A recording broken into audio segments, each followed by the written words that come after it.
Welcome back to Growth Over Easy. Today we're talking about the difference between speaking your truth and honest communication with your partner. Before we jump into that, we just wrapped up our 5-part series on the 5 patterns killing your communication. And if you would like a PDF of that, go to growthovereasy.com, subscribe, and it will be in your welcome email. Speaking your truth versus being honest when you're communicating with the people you love, particularly your romantic partner.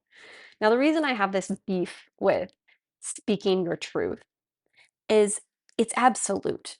And it also implies that what you're saying is in fact factual, that it is real, that it is the truth. When the reality is, it's not. It's your perspective. It's what is within the realm of your awareness. There's a quote I heard about, it's got to be at least 10 years ago on Instagram. It was a yoga instructor. I can't remember her name, but she posted it on her stories. And it said, honesty changes with one's awareness. The truth is always the same. And I love that because I think it perfectly encapsulates this concept between truthfulness and honesty, and how when it comes to relational communication, our job is to be honest. And we can tell what we believe is the truth within our realm of honesty, but we need to own that it is what we have within our understanding, right? I can be as honest as my awareness is. And if my awareness expands, meaning if I'm in a conversation with my partner and I'm being honest about something and then he gives me more information that I didn't have, my awareness expands and then I can be like, oh my gosh, I didn't know that.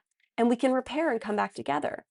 But if I come into the same conversation and I'm so set on, no, this is the truth, this is the truth, I leave no space for us to communicate. I leave no space for us to, repair and solve the problem because I'm so white knuckling my truth. I like to think of it as if we were looking at the sky. And let's all just agree the truth is the sky is blue. But if I was wearing red lensed glasses, I may look at the sky and say, ooh, the sky looks purple. If I had no idea that I was wearing red lens glasses, if that was not in my awareness, that I didn't even know they had these glasses on, I might believe that the sky is purple. And if I was set on speaking my truth, it could sound like the sky is purple. And then you say, actually, Lily, no, the sky is blue. And I'm like, no, my truth is that it's purple. And then the conversation doesn't have anywhere to go from there unless we just want to argue that the sky is two different colors. But if I was just being honest and I was owning that I was being honest, that, oh, I see the sky as purple. And you said, hey, Lily, I understand you see the sky as purple, but what you may not know is that you're wearing these red glasses. Try taking off those glasses and it might look a little bit different. And then I take off my red glasses and I'm like, oh my gosh, my awareness just expanded. And now I can be honest and say, I also see the sky as blue. But if I was so white knuckled holding on to the truth that the sky is how I see it, we never could have had the conversation. I never could have expanded my awareness, and we never could have gotten to the actual truth, the actual reality. We can only ever be as honest as our awareness allows, which means when we say, I'm speaking my truth, what we're actually saying is, I'm sharing my perspective as though it's fact. And where I see this speaking your truth really hurting and breaking down communication relationships, there's 3 things that normally come up. The first one is the person speaking their truth is actually just participating in unbridled self expression, dumping your emotional state on your partner with no filter because you're framing it as honesty. And it's just like almost like word vomit of emotions. And it can leave the other person feeling really defensive, but also feeling really emotionally flooded. It's just too much at once. The second thing is using it as a pass to be cruel. Saying things like, I'm just being real. It's one of the most common ways people will justify saying something that is genuinely unkind to their partner under this guise of, I'm being real. And then the third is treating your feelings as a verdict. So feelings are data. They're real and they matter, but they're also really fickle and they can shift quickly. They're not this final ruling on who your partner is or what they meant or what they mean to you in that moment. D- And to take this a little further, when we communicate from this place of a verdict, a ruling, an accusation, it completely breaks down communication because, again, there's no room for curiosity, there's no room for growth, there's no room for repair. And that may sound like saying something like, "You never support me." And if you say something like that, you're not actually sharing a feeling. You're delivering a verdict, you're stating it as if it's a fact or a truth, and now it's something your partner has to defend themselves against. And if I was to contrast that with saying, "I'm feeling unseen right now," the same emotional experience is underneath both of those things. You never support me. I'm feeling unseen right now. But there is a completely different relational impact. The first one closes the conversation down, and the second one opens it up. So one positions your partner as the accused, and the other invites them in.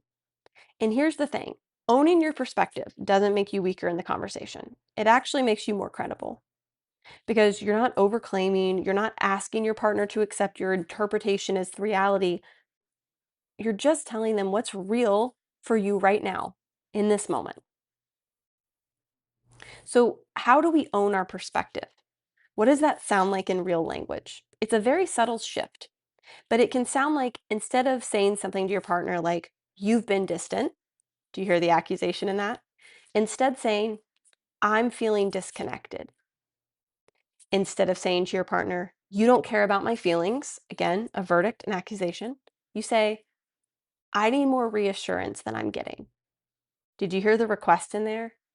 Again, you're not leading with this, "You did this wrong." Instead, really what you're bringing to the table is, "This is what I'm feeling," or "This is what I need." And when we do that, we're opening the door, we're creating space where your partner can also choose to move differently. Your partner can now choose to move towards you because you're not putting up this defensive wall of, "This is my truth and this is the line." Instead, you're inviting them in. You're inviting them in to understand you.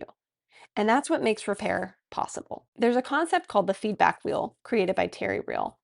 And I love this tool so much because it breaks down in step by step what I'm asking you to do when it comes to being honest in your communication. And the feedback wheel is very simple. If there is a problem and you need to share something with your partner, you follow these steps. You start with the facts. This is what happened. And the important part about the fact of this is what happened, if a video camera was in the room, it's what everyone would say happened, right? It cannot be made up at all. It has to be the actual facts of what happened. The second thing is, this is how I felt. That's where you get to share the feeling. And then the third thing is, this is the story I made up about it.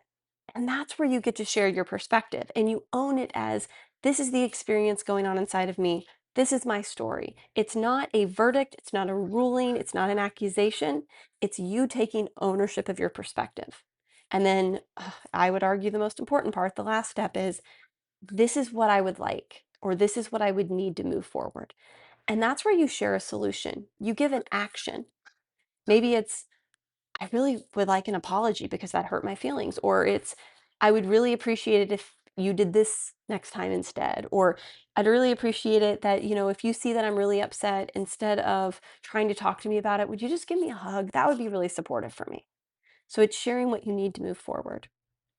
And so to wrap all of this up, I hope that this has opened your eyes a little bit to kind of the dangers of holding on to this idea of speaking your truth in relationships and to instead focus on being real and being honest and leave space to expand your awareness because we don't always have all the information. And the more we can lean into curiosity and understanding, the better conversations we're going to have with the people we love. And there's going to be so much more space for growth and repair. I hope this helped, and I hope you choose growth this week. If you enjoyed this episode and you're a fan of the show, please subscribe and leave us a review. If you'd like to connect, you can join me over on Substack or follow me on Instagram @LilyRachels. Let's build love that grows.